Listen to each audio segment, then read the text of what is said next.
আসসালামু আলাইকুম ওয়া রাহমাতুল্লাহি ওয়া বারাকাতুহু। আমাদের চ্যানেলের পক্ষ থেকে সকল ইঞ্জিনিয়ারিং ছাত্র সহ সকল শিক্ষার্থীদের, যেহেতু আমাদের ইঞ্জিনিয়ারিং একটা সকল শিক্ষার্থীদের শুভেচ্ছা দিয়ে আমি আজকে একটা ইলেকট্রিক্যালের নতুন অধ্যায়ে যাবো। সেটির নাম হচ্ছে ট্রান্সফরমার। আসলে ট্রান্সফরমারটা কিন্তু খুবই জরুরি একটা ডিভাইস, স্ট্যাটিক ডিভাইস। শুধু ইলেকট্রিক্যালে না, আমরা যে কোনো ইলেকট্রনিক্সের ক্ষেত্রে বলো, তারপরে যে কোনো রেডিও ট্রান্সফরমারও পাওয়া যায়, তাই না? ট্রান্সফরমার শ্রেণী বিভাগে যখন দেখবো, আমরা যে কোনো জায়গায় যে ভোল্টেজ লেভেল, কারেন্ট লেভেল, এগুলোকে চেঞ্জ করার জন্য ট্রান্সফরমার ব্যবহার করি। অর্থাৎ আমাদের উপযুক্ত ডিজাইনের ক্ষেত্রে এটা খুবই একটা ইলেকট্রিক্যাল ইম্পর্টেন্ট ডিভাইস। নাও যে এখন এখানে ডেফিনেশন আসবে। এই যে ট্রান্সফরমার ডেফিনেশনের মধ্যে transformer is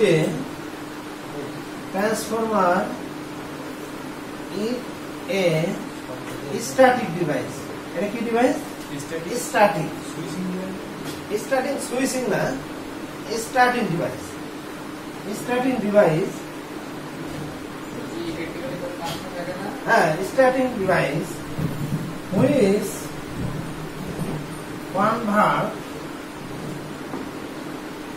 convert or change current or voltage level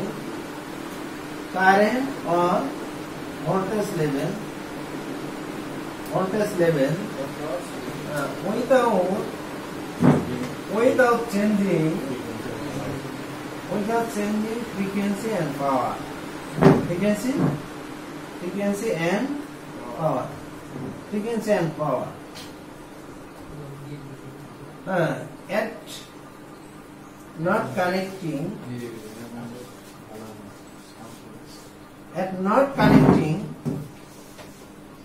electrical link.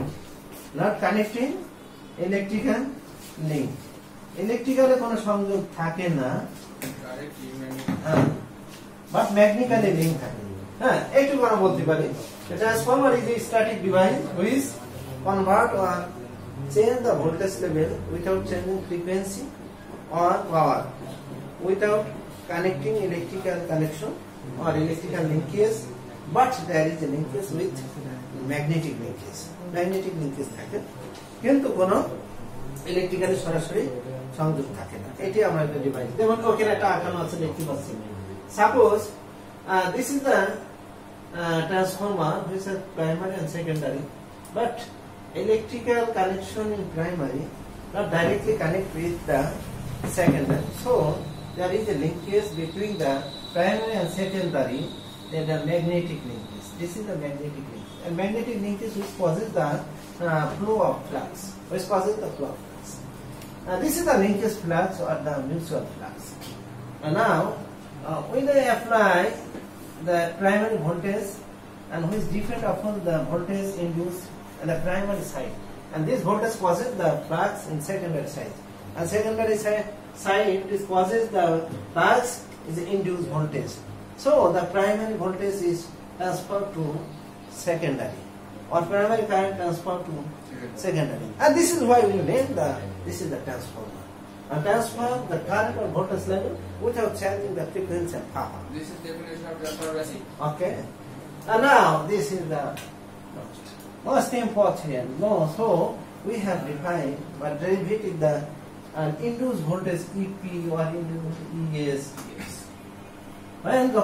এখানে দেখছি যে আমাদের প্রাইমারি সাইডে যে ভোল্টেজটা ইন্ডিউস হচ্ছে, এখানে প্রাইমারি যে ভোল্টেজটা দিচ্ছি, এই এখানে যে প্যাচ সংখ্যা আছে, প্যাচ সংখ্যার উপর নির্ভর করে প্যাচ সংখ্যা। তাহলে এখানে যে ইন্ডিউসটা হচ্ছে, এটা হচ্ছে আমাদের কি ফ্যারাডেস ইন্ডাকশন ল অনুযায়ী এখানে একটা ভোল্টেজ।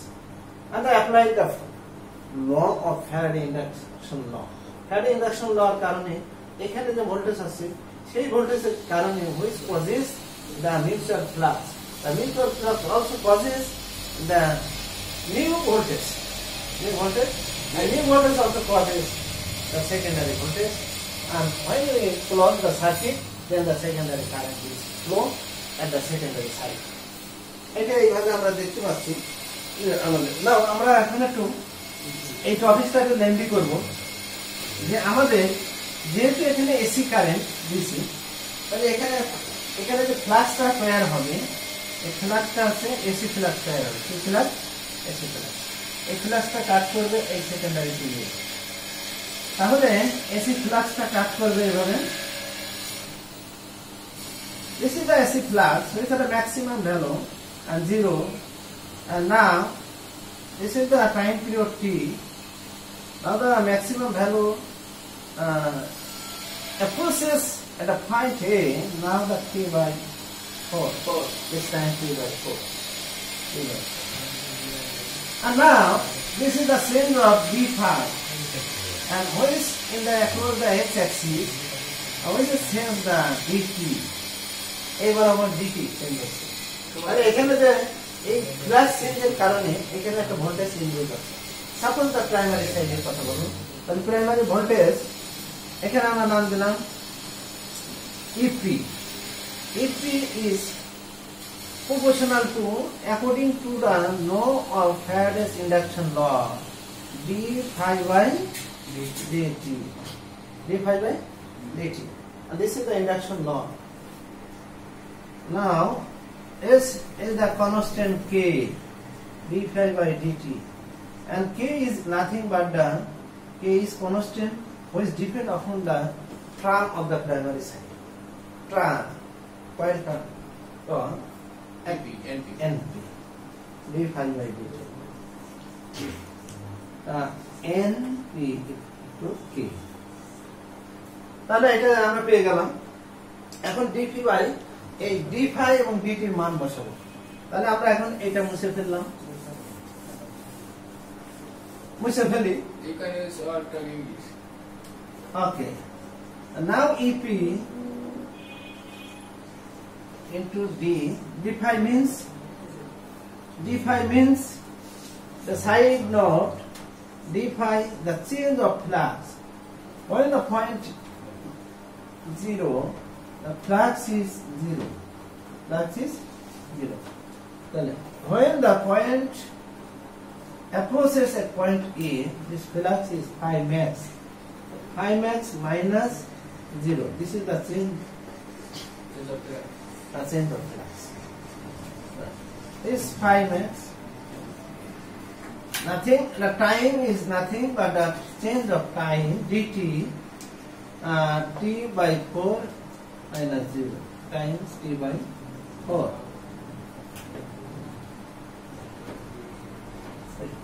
আমরা শুধুমাত্র করলাম কি 4 into phi max by t EP should we also know 1 by t equal to f or 1 by t equal to f this is the frequency inversely proportional to the time period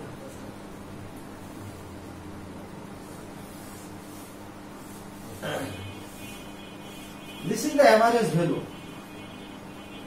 এই যে ভ্যালুটা বললাম এটা কিন্তু average value কার average value হ্যাঁ primary সাইডের induce ভোল্টেজের average value তো তোমরা আমরা তো আসলে এসি ভোল্টেজ চাচ্ছি এভারেজ ভ্যালু চাচ্ছি এসি আরএমএস ভ্যালু চাচ্ছি তো তোমরা একটা জিনিস জানো ফর্ম ফ্যাক্টর বলে একটা কথা আছে যারা ইলেকট্রিক্যালের ছাত্র ফর্ম ফ্যাক্টর নাম শুনেছো form factor is nothing F equal to হ্যাঁ কি হবে বলো তো আরএমএস ভ্যালু হ্যাঁ ই আরএমএস অর্থাৎ যে কোনো ভোল্টেজ হোক কারেন্ট হোক আরএমএস ভাগ এভারেজ ভ্যালু এর অনুপাতকে আমরা কি বলি ফর্ম ফ্যাক্টর তাহলে ফর্ম ফ্যাক্টরের এসির ফর্ম ফ্যাক্টরের মান কত 1.11 এটা কিন্তু অনেকে ঠিক আসে চাকরি পরীক্ষা আছে what is the value of form factor in AC signal now the AC signal হ্যাঁ সমস্ত পরীক্ষিত মান এটা পরীক্ষিত মান তো যাই হোক এখন আমরা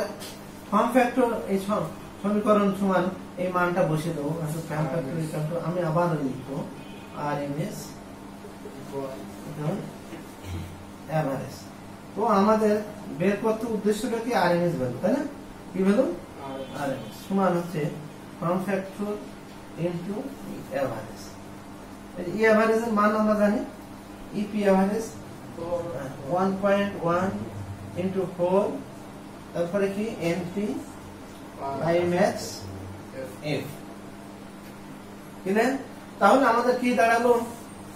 4.44 হ্যাঁ, তার মানে ইআরএমএস সমান 4.44, এটা কি আসলো এনপি তারপরে আই ম্যাক্স এফ, এটা আসলো না?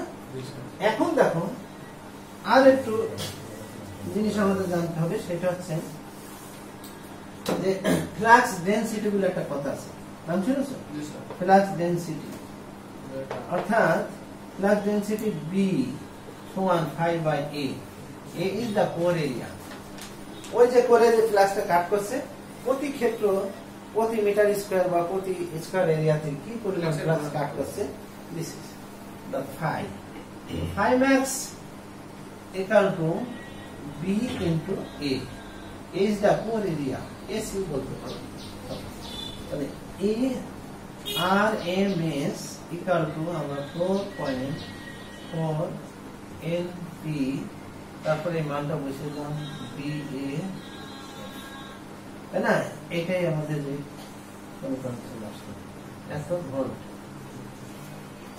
কোনো কোনো বইয়ে দেখবে ERMS 4.4 NPBA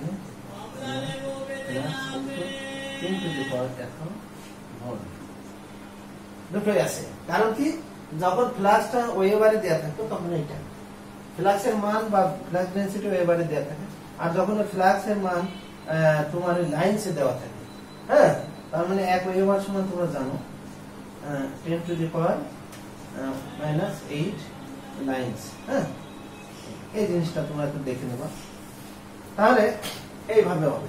দুটোই আছে ইকুয়েশন। তাহলে এই যে ইকুয়েশন আমরা পেয়ে গেলাম প্রাইমারি সাইডে থাকে, হ্যাঁ, সেকেন্ডারি একই সেম। তাহলে সেকেন্ডারি আরএমএস তোমার আমাদের কি হবে 4.4 BA ঘুরে ফিরে লিখে MS 5, হ্যাঁ, এত ভোল্ট। এটা যদি ওয়েবারে থাকে, ফ্লাক্স কি থাকে ওয়েবারে, এই হয়ে গেল। তাহলে কি কঠিন না? তাহলে যে কোনো আমরা ট্রান্সফরমারের যে ইকুয়েশন অর্থাৎ ইকুয়েশন ট্রান্সফরমারের ইএমএফ ইকুয়েশন আমরা বের করতে পারি। এরপরে আমাদের টপিক আসবে ট্রান্সফরমার রেশিও, ট্রান্সফরমেশন রেশিও।